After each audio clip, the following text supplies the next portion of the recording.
창밖으로 차가운 가을비가 내리고 있었습니다.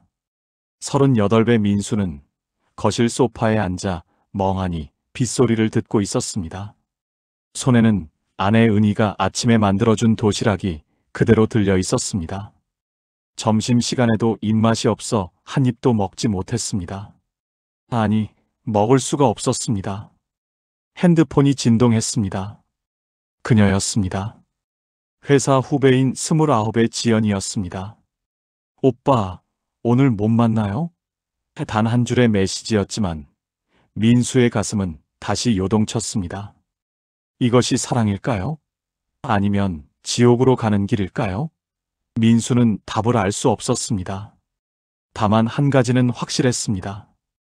지난 석 달간 자신은 돌이킬 수 없는 강을 건너고 있었다는 것을. 민수와 은희는 결혼한 지 12년째였습니다. 초등학교 5학년인 딸 수진과 3학년인 아들 민호가 있었습니다. 누가 봐도 평범하고 행복한 가정이었습니다. 민수는 성실한 회사원이었고 은희는 아이들을 위해 일을 그만두고 집안을 돌봤습니다. 하지만 언제부턴가 민수는 집에 들어서는 발걸음이 무거워졌습니다. 아내와의 대화는 아이들 이야기와 생활비 이야기가 전부였습니다. 설렘도 기쁨도 어떤 감정도 느껴지지 않았습니다. 그저 의무적으로 하루하루를 살아가고 있었습니다. 그런 어느 날 회사에 신입사원이 들어왔습니다. 지연이었습니다.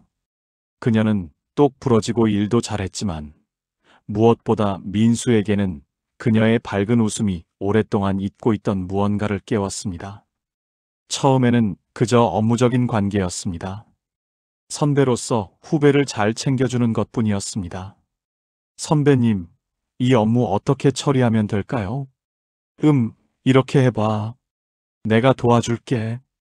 작은 대화들이 쌓여갔습니다. 업무 후 회식 자리에서 나누는 이야기들, 점심시간에 우연히 마주치는 순간들, 그런 것들이 하나씩 민수의 마음에 파고들었습니다.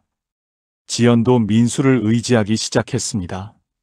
일도 일이지만 그녀는 민수와 이야기하는 것 자체가 편하고 좋았습니다. 석 달 전 야근을 마치고 함께 저녁을 먹던 날이었습니다. 소주 몇 잔을 나누던 지연이 갑자기 눈물을 흘렸습니다. 선배님, 전 왜 이렇게 외로울까요? 사람들 속에 있어도 웃고 떠들어도 마음 한구석이 늘 텅 빈 것 같아요. 그 순간 민수는 자신도 똑같다는 것을 깨달았습니다. 가족이 있어도 집이 있어도 그의 마음도 텅 비어 있었습니다. 그날 밤 둘은 긴 시간 이야기를 나눴습니다. 인생에 대해, 외로움에 대해, 꿈에 대해. 민수는 은희와 결혼한 이후 한 번도 나눠본 적 없는 깊은 대화였습니다. 그리고 그날 이후 선을 넘었습니다. 처음에는 손을 잡는 것뿐이었습니다. 그 다음에는 포옹이었습니다. 이제는 비밀스러운 만남을 이어가고 있었습니다. 민수는 자신이 무슨 짓을 하고 있는지 알았습니다. 하지만 멈출 수 없었습니다. 지연을 만날 때만큼은 자신이 살아있다는 느낌이 들었습니다. 그날 밤 은희는 평소처럼 저녁을 차렸습니다. 아이들이 좋아하는 김치찌개와 두부구이였습니다. 아빠, 오늘 학교에서 그림 대회에서 1등 했어요. 수진이가 환하게 웃으며 말했습니다. 민수는 억지로 웃음을 지었습니다. 그래, 우리 딸 잘했네. 대단하구나. 하지만 그의 머릿속은 온통 지연 생각뿐이었습니다. 아까 온 메시지에 뭐라고 답장을 해야 할까? 내일은 만날 수 있을까? 은희는 남편의 변화를 느끼고 있었습니다. 예전에는 퇴근하면 아이들과 놀아주고 자신에게도 회사 이야기를 들려주던 남편이었습니다. 하지만 요즘은 집에 와도 핸드폰만 들여다보고 말수도 줄었고 밤에도 자신을 외면했습니다. 처음에는 회사 일이 힘든가 보다 생각했습니다. 하지만 남편의 셔츠에서 낯선 향수 냄새가 날 때, 밤늦게까지 핸드폰을 들여다보며 미소 짓는 모습을 볼 때 은희는 알았습니다. 자신이 가장 두려워하던 일이 일어나고 있다는 것을. 어느 날 밤, 민수가 씻는 동안 핸드폰에서 메시지 알림이 울렸습니다. 은희는 평소 같으면 절대 보지 않았을 남편의 핸드폰을 집어들었습니다. 떨리는 손으로 화면을 켰습니다. 오빠, 오늘 너무 행복했어요. 오빠와 함께 있을 때만큼은 세상 모든 게 아름다워요. 사랑해요. 은희의 손에서 핸드폰이 떨어졌습니다. 머리가 하얘졌습니다. 12년을 함께 산 세월이 한순간에 무너지는 느낌이었습니다. 가슴이 찢어지는 것 같았습니다. 숨을 쉴 수가 없었습니다. 화장실에서 나온 민수는 바닥에 떨어진 핸드폰을 보고, 그리고 창백한 얼굴로 자신을 바라보는 아내를 보고 모든 것을 깨달았습니다. 당신, 이게 뭐예요? 은희의 목소리는 떨리고 있었습니다. 민수는 아무 말도 할 수 없었습니다. 변명할 말도, 해명할 말도 없었습니다. 12년이에요. 우리 함께 산 지 12년이에요. 두 아이를 낳고, 밤새 아픈 아이를 돌보고, 당신 출세를 위해 시댁 눈치 보고, 내 꿈도 포기하고. 그렇게 살아왔는데, 당신이 나한테 이럴 수 있어요? 은희는 소리내어 울기 시작했습니다.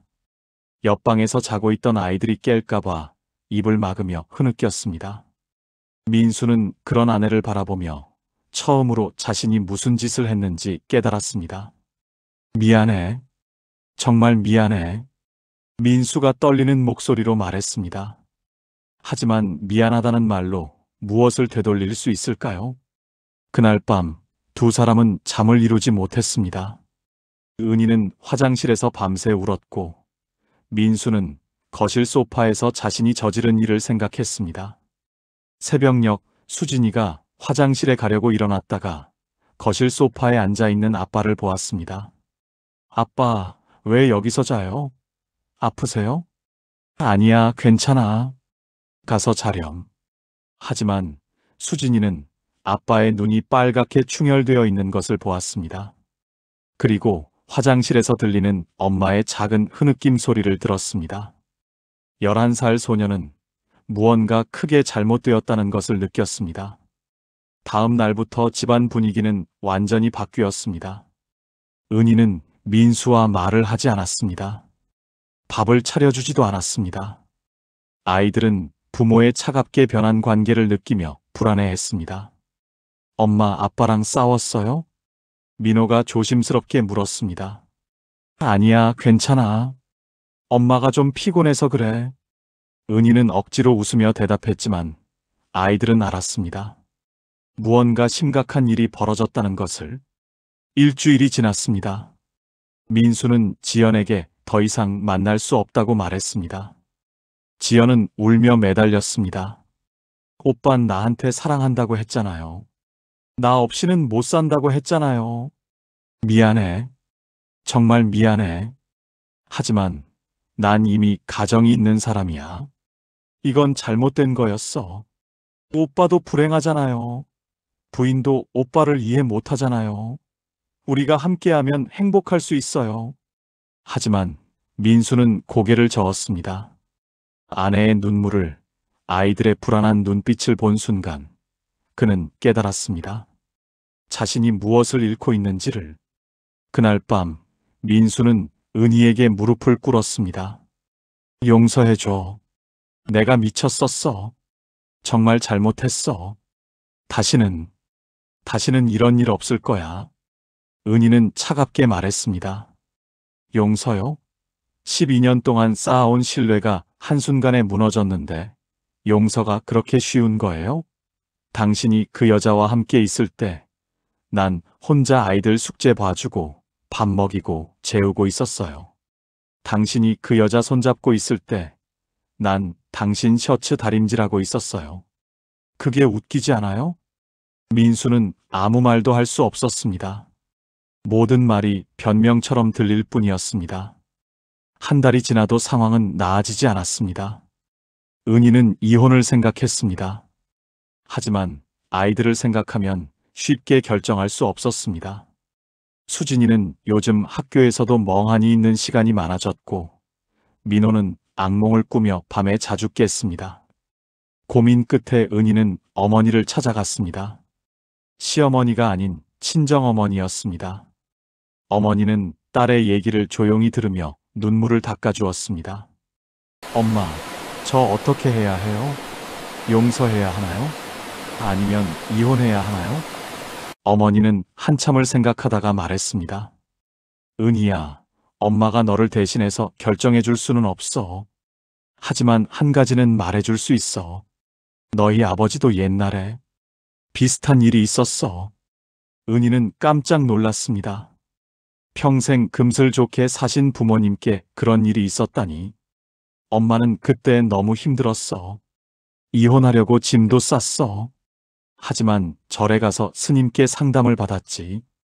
그때 스님이 해주신 말씀이 엄마를 바꿨어. 무슨 말씀이셨는데요? 스님이 그러시더라. 이 세상 모든 만남에는 이유가 있다고. 부부로 만난 것도, 그런 아픔을 겪는 것도 다 전생의 인연이라고. 그 고통을 어떻게 대하느냐에 따라 악연을 끊을 수도 있고 더 깊은 악연을 만들 수도 있다고 하셨어. 은희는 어머니의 말씀을 곱씹었습니다.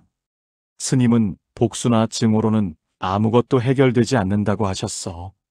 그 마음은 결국 자신을 더 아프게 할 뿐이라고. 대신 용서하고 자비를 베풀면 그 악연이 선연으로 바뀔 수 있다고 하셨지. 은희는 그날 밤 혼자 절을 찾았습니다. 작은 암자였지만 들어서는 순간 마음이 조금 편안해지는 느낌이었습니다. 법당에 들어가 부처님 앞에 앉았습니다. 그리고 한참을 울었습니다. 부처님, 저 어떻게 해야 하나요? 너무 아파요. 너무 힘들어요. 용서하고 싶은데 마음이 안 따라와요.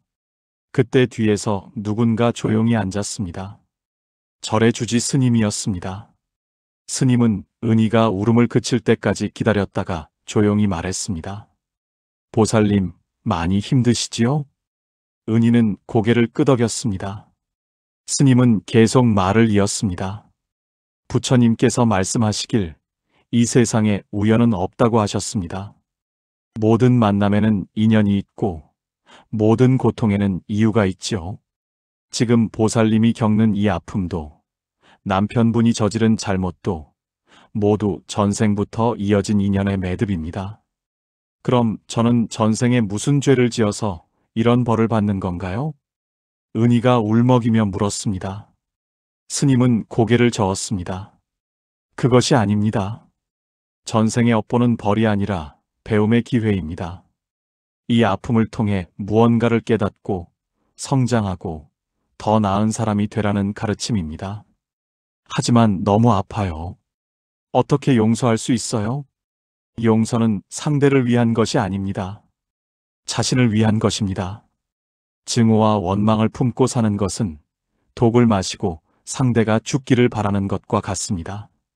결국 자신만 아플 뿐이지요. 스님의 말씀에 은희는 침묵했습니다.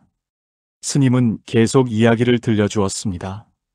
옛날 한 마을에 부부가 살았습니다. 남편은 아내를 배신하고 다른 여인과 떠났지요. 아내는 평생 그 원한을 품고 살았습니다. 그리고 다음 생에서 그 아내는 남편으로 태어나고 남편은 아내로 태어났습니다. 이번에는 아내가 된 사람이 남편을 배신했습니다. 이렇게 끝없이 서로에게 상처를 주고받으며 여러 생을 윤회했습니다. 그럼 끝이 없는 건가요? 있습니다. 누군가 그 고리를 끊으면 됩니다. 용서하고 자비를 베풀고 악연을 선연으로 바꾸면 됩니다. 그것이 바로 부처님께서 가르치신 길입니다. 은희는 스님의 말씀을 가슴에 새겼습니다. 그날 밤 그녀는 108배를 했습니다. 절을 하나 할 때마다 남편에 대한 원망을, 그 여자에 대한 미움을, 자신의 아픔을 내려놓으려 애썼습니다. 쉽지 않았습니다. 절을 할 때마다 눈물이 났고 가슴이 아팠습니다. 하지만 108번째 절을 마쳤을 때 조금은 마음이 가벼워진 느낌이었습니다. 같은 시간, 민수도 혼자 방에 앉아 있었습니다. 그는 자신이 한 행동을 반복해서 떠올렸습니다. 은희가 흘린 눈물을 아이들의 불안한 눈빛을, 모든 것이 선명하게 보였습니다. 그제야 깨달았습니다. 지연과의 관계는 사랑이 아니었다는 것을, 그저 일상의 권태에서 벗어나고 싶은 도피였다는 것을. 진정한 사랑은 설렘이 아니라 책임이었습니다. 밤새 아픈 아이를 돌보는 것, 생활비를 벌기 위해 매일 출근하는 것, 티격태격하면서도 함께 늙어가는 것, 그것이 사랑이었습니다. 은희는 12년 동안 그 사랑을 실천해 왔는데 자신은 무엇을 했는가? 민수는 처음으로 진심으로 참회했습니다. 거울 속 자신을 보며 자신이 얼마나 이기적이고 어리석었는지 깨달았습니다. 그날 밤 민수도 눈물을 흘렸습니다. 다음 날 아침 은희가 집에 돌아왔을 때 민수는 아침을 차리고 있었습니다. 서툴렀지만 김치찌개를 끓이고 계란을 부치고 있었습니다. 은희는 놀랐습니다. 결혼한 이후 민수가 부엌에 들어간 적이 거의 없었습니다. 내가 할게요. 은희가 말하려 했지만 민수는 고개를 저었습니다. 앉아 있어. 내가 할게. 식탁에는 모두 모였습니다. 오랜만에 네 식구가 함께 아침을 먹었습니다. 침묵이 흘렀지만 그 침묵은 예전과 달랐습니다. 수진아, 민호야. 민수가 아이들을 불렀습니다. 아빠가 너희들한테 미안해. 그리고 엄마한테도 정말 미안해. 아빠가 잘못했어. 하지만 아빠는 이 가족을 지키고 싶어. 다시 예전처럼 행복한 가족이 되고 싶어. 수진이의 눈에 눈물이 맺혔습니다. 아빠, 우리 헤어지는 거 아니죠? 친구 부모님은 이혼했는데 우리는 안 그러죠? 민수는 아이를 꼭 안아주었습니다. 안 그래. 절대 안 그래. 아빠가 이 가족을 지킬게. 은희는 그 모습을 보며 눈물을 흘렸습니다. 아직도 가슴이 아팠습니다. 아직도 남편을 완전히 용서할 수는 없었습니다. 하지만 스님의 말씀이 떠올랐습니다. 이 고통을 어떻게 대하느냐에 따라 악연을 끊을 수 있다고. 그날부터 조금씩 변화가 시작되었습니다. 민수는 퇴근 후 곧장 집으로 왔습니다. 아이들과 놀아주고 은희를 도왔습니다. 설거지도 하고 청소도 했습니다. 말보다 행동으로 자신의 참회를 보여주려 했습니다. 은희는 매주 절에 갔습니다. 스님과 대화를 나누고 기도를 했습니다. 남편에 대한 미움을 자비로 바꾸려 노력했습니다. 쉽지 않았습니다. 어떤 날은 남편의 얼굴만 봐도 화가 났고 어떤 날은 그 여자 생각만 해도 눈물이 났습니다. 하지만 포기하지 않았습니다. 석 달이 지났습니다. 어느 날 저녁 민수는 은희에게 편지를 건넸습니다. 편지에는 이렇게 쓰여 있었습니다. 은희에게, 나는 당신에게 용서받을 자격이 없는 사람입니다. 12년 동안 당신이 나를 위해 희생한 모든 것을 배신했습니다. 하지만 한 가지는 알아주세요. 나는 이제야 깨달았습니다. 진정한 사랑이 무엇인지, 가족이 얼마나 소중한지, 당신과 아이들이 내 인생의 전부라는 것을. 남은 인생을 당신에게 속죄하며 살겠습니다. 당신을 행복하게 해주지 못해도 최소한 더 이상 아프게 하지는 않겠습니다. 사랑합니다. 은희는 편지를 읽으며 울었습니다. 그리고 그날 밤 처음으로 남편에게 말을 걸었습니다. 절대 다시는 이런 일 없어야 해요. 그럴 일 없을 거야. 약속해. 그날 밤 두 사람은 오랜만에 대화를 나눴습니다. 왜 이렇게 되었는지, 무엇이 문제였는지, 앞으로 어떻게 해야 하는지 밤새 이야기했습니다. 완전히 회복된 것은 아니었습니다. 아직도 상처는 남아 있었습니다. 하지만 치유는 시작되었습니다. 1년이 지났습니다. 민수와 은희는 부부 상담도 받고 함께 절에도 다녔습니다. 스님은 두 사람에게 부처님의 가르침을 들려주었습니다. 부부란 전생의 인연으로 만난 수행 도반입니다. 함께 수행하며 서로를 성장시키는 관계이지요. 때로는 고통을 통해 배우고, 때로는 기쁨을 통해 성장합니다. 중요한 것은 그 과정에서 서로를 포기하지 않는 것입니다. 민수는 절을 하며 참회했습니다. 자신의 어리석음을, 욕망에 휘둘린 자신을 반성했습니다. 은희는 절을 하며 용서를 배웠습니다. 미움을 내려놓고 자비를 품는 법을 배웠습니다. 어느 날 스님이 두 사람에게 이야기를 들려주었습니다. 옛날 한 젊은 수행자가 부처님께 물었습니다. 부처님, 제 아내가 다른 남자와 바람을 피웠습니다. 어떻게 해야 합니까? 부처님께서 대답하셨습니다. 그대는 전생에 무엇을 했는가? 수행자는 기억나지 않는다고 했습니다. 부처님께서 말씀하셨습니다. 그대는 전생에 누군가의 아내를 유혹했느니라. 그 업보가 지금 돌아온 것이다. 이제 그대가 선택할 수 있는 길은 두 가지다. 복수하고 미워하며 다음 생에도 이 악연을 이어갈 것인가, 아니면 용서하고 자비를 베풀어 이 악연을 끊을 것인가. 스님은 민수와 은희를 바라보며 말했습니다. 여러분도 이 이야기의 주인공들입니다. 전생에 어떤 인연이었는지는 알 수 없지만 이번 생에서 이런 고통을 겪는 것은 그 업을 갚기 위함입니다. 하지만 이제 선택할 수 있습니다. 이 고통을 다음 생으로 이어갈 것인가, 아니면 이번 생에서 끊을 것인가. 민수와 은희는 서로를 바라보았습니다. 그리고 손을 잡았습니다. 그들은 악연을 끊기로 선택했습니다.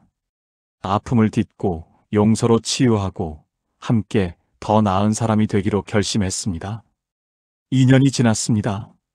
수진이는 이제 중학생이 되었고 민호는 초등학교 5학년이 되었습니다. 가족은 다시 웃음을 되찾았습니다. 완벽하지는 않았습니다. 때로는 과거의 상처가 떠올라 힘들 때도 있었습니다. 하지만 그럴 때마다 두 사람은 대화했고 서로를 이해하려 노력했습니다. 어느 주말, 네 식구는 함께 절에 갔습니다. 법당에 앉아 스님의 법문을 들었습니다. 부처님께서 말씀하시길 모든 중생은 부처가 될 수 있는 불성을 가지고 있다고 하셨습니다. 아무리 큰 죄를 지었어도 참회하고 선업을 쌓으면 그 업을 씻을 수 있습니다. 중요한 것은 포기하지 않는 것입니다. 넘어졌으면 다시 일어서면 됩니다. 실수했으면 참회하고 다시 시작하면 됩니다. 민수는 가족들의 손을 잡았습니다. 은희의 손, 수진이의 손, 민호의 손. 이 손들이 얼마나 소중한지, 이 사람들이 얼마나 귀한지 이제는 알았습니다. 법문이 끝나고 네 식구는 함께 절을 올렸습니다. 민수는 절을 하며 생각했습니다. 이 가족을 지킬 수 있게 해주셔서 감사하다고, 다시 기회를 주셔서 감사하다고. 은희도 절을 하며 생각했습니다. 용서할 수 있는 힘을 주셔서 감사하다고, 미움을 내려놓을 수 있게 해주셔서 감사하다고. 절을 마치고 나오는 길, 수진이가 물었습니다. 엄마, 아빠, 우리 이제 행복한 거죠? 은희와 민수는 서로를 바라보며 미소 지었습니다. 그래, 우리 행복해. 그날 저녁 집으로 돌아오는 차 안에서 민수는 생각했습니다. 만약 그때 지연을 계속 만났다면 어떻게 되었을까? 이혼했을까? 아이들은 어떻게 되었을까? 자신은 행복했을까? 답은 명확했습니다. 아니었을 것입니다. 순간의 열정은 곧 식었을 것이고 남은 것은 후회와 죄책감뿐이었을 것입니다. 무엇보다 이 소중한 사람들을 잃었을 것입니다. 부처님께서 말씀하신 것처럼 모든 것은 인연이었습니다. 지연과의 만남도, 그로 인한 고통도, 그리고 그 고통을 통한 깨달음도, 그 모든 것이 민수를 더 나은 사람으로 만들었습니다. 더 좋은 남편으로, 더 좋은 아버지로. 은희도 깨달았습니다. 그 아픔이 없었다면 자신은 당연한 것들의 소중함을 몰랐을 것입니다. 남편이 매일 출근하는 것, 건강한 것, 함께 있어주는 것, 그 모든 것이 얼마나 귀한지 몰랐을 것입니다. 스님이 말씀하셨던 것처럼 고통은 배움의 기회였습니다. 악연을 선연으로 바꿀 수 있는 기회였습니다. 그날 밤 민수는 일기를 썼습니다. 오늘 나는 깨달았다. 진정한 사랑은 설렘이 아니라 책임이다. 화려하지 않아도 매일 똑같아도 함께 있어주는 것이 사랑이다. 나는 어리석게도 그것을 잊었었다. 하지만 이제는 안다. 내 곁에 있는 사람들이 얼마나 소중한지. 남은 인생을 이 사람들을 위해 살겠다. 그것이 나의 수행이고 나의 속죄이고 나의 사랑이다. 은희도 일기를 썼습니다. 오늘 나는 깨달았다. 용서는 약함이 아니라 강함이다.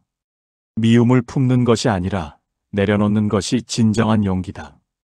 완전히 잊을 수는 없다. 가끔은 아직도 아프다. 하지만 그 아픔을 딛고 함께 걷기로 선택했다.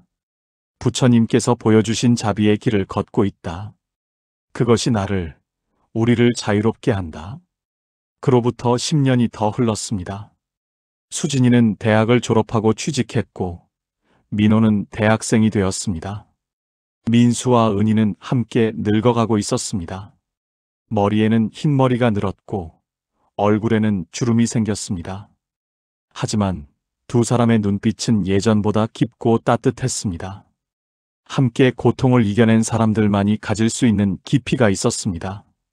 어느 날 민수와 은희는 함께 절을 찾았습니다. 그들에게 부처님의 가르침을 전해주셨던 그 스님은 이제 많이 연로하셨습니다. 하지만 여전히 밝은 미소를 띠고 계셨습니다. 스님, 저희 잘 살고 있습니다. 스님 덕분입니다. 민수가 절을 올리며 말했습니다. 스님은 고개를 저으셨습니다. 내가 한 것은 아무것도 없습니다. 부처님의 말씀을 전했을 뿐이지요. 여러분이 그 가르침을 실천한 것입니다. 여러분이 용서하고 참회하고 함께 걸어온 것입니다. 은희가 물었습니다. 스님, 저희가 전생에 정말 악연이었을까요? 스님은 잠시 침묵하다가 말씀하셨습니다. 그것은 중요하지 않습니다. 중요한 것은 이번 생에서 선연을 만들었다는 것입니다. 고통을 함께 이겨내고 서로를 용서하고 함께 성장했습니다. 이것이 바로 부처님께서 가르치신 길입니다. 여러분은 훌륭한 수행자들입니다. 그날 밤 집으로 돌아오는 길에 민수와 은희는 손을 잡고 걸었습니다. 젊었을 때처럼 뜨겁지는 않았지만 더 단단하고 따뜻한 손길이었습니다. 당신 고마워요. 은희가 조용히 말했습니다. 내가 왜 포기하지 않아줘서, 우리 가족 지켜줘서. 민수는 아내의 손을 더 꽉 잡았습니다. 나야말로 고마워. 용서해줘서, 다시 기회를 줘서. 두 사람은 별이 빛나는 하늘을 올려다보았습니다. 그 별빛 아래서 그들은 깨달았습니다. 인생은 완벽하지 않아도 괜찮다는 것을, 실수해도 다시 일어설 수 있다는 것을, 진정한 사랑은 완벽함이 아니라 함께 걷는 것이라는 것을, 부처님께서 2500년 전에 가르쳐 주신 그 진리를 그들은 자신들의 삶으로 증명했습니다. 악연은 끊을 수 있고, 고통은 깨달음이 되고, 용서는 자유가 된다는 것을. 그리고 그 가르침은 아이들에게도 전해졌습니다. 수진이와 민호는 부모님의 모습을 보며 배웠습니다. 진정한 사랑이 무엇인지, 책임이 무엇인지, 용서가 얼마나 강한 것인지. 세월이 흘러 수진이도 결혼을 했고 아이를 낳았습니다. 어느 날 아이를 안고 부모님 집을 찾았을 때 수진이는 물었습니다. 엄마, 아빠, 어떻게 그렇게 오래 사랑할 수 있어요? 민수와 은희는 서로를 바라보며 미소 지었습니다. 그리고 은희가 말했습니다. 사랑은 감정만이 아니란다. 선택이고 헌신이고 용서야. 그리고 무엇보다 함께 걷는 거지. 수진이는 부모님의 주름진 손을 바라보았습니다. 그 손들이 함께 걸어온 세월이 보였습니다. 기쁨도 슬픔도 고통도 함께 견뎌낸 세월이. 그날 밤 민수와 은희는 법당에 앉아 함께 기도했습니다. 부처님 감사합니다. 저희에게 다시 기회를 주셔서 감사합니다. 고통을 통해 배울 수 있게 해주셔서 감사합니다. 용서할 수 있는 힘을 주셔서 감사합니다. 이제 저희는 압니다. 모든 만남에는 이유가 있다는 것을, 모든 고통에는 의미가 있다는 것을, 남은 생을 서로를 위해, 가족을 위해 부처님의 가르침을 실천하며 살겠습니다. 촛불이 흔들렸습니다. 부처님께서는 자비로운 미소로 그들을 바라보고 계셨습니다. 마치 말씀하시는 것 같았습니다. 잘했다. 너희들은 악연을 끊고 선연을 만들었다. 이것이 바로 진정한 수행이고 진정한 사랑이다. 외도는 운명이 아닙니다. 전생에 엿보이고 끊어야 할 악연입니다. 그 순간의 끌림을 따라가면 더 큰 고통만 기다릴 뿐입니다. 하지만 지혜로 분별하고 자비로 용서하고 책임으로 헌신한다면 그 악연을 끊을 수 있습니다. 지금 여러분 곁에 있는 사람을 다시 보십시오. 그분과 함께 걸어온 세월을 떠올려 보십시오. 완벽하지 않아도 화려하지 않아도 그것이 진정한 사랑입니다. 그 사랑을 지키는 것이 부처님께서 가르쳐 주신 길입니다. 여러분은 오늘 이 이야기를 들으시고 어떤 생각이 드셨나요? 혹시 비슷한 고민을 하고 계신가요? 아니면 이미 그런 고통을 겪고 계신가요? 여러분의 이야기를 댓글로 나눠주십시오. 함께 나누고, 함께 위로하고, 함께 부처님의 가르침을 실천하는 것, 그것이 우리가 걸어야 할 길입니다. 여러분 모두에게 부처님의 자비가 함께 하시기를 간절히 기원합니다. 총 글자 수 12,047자.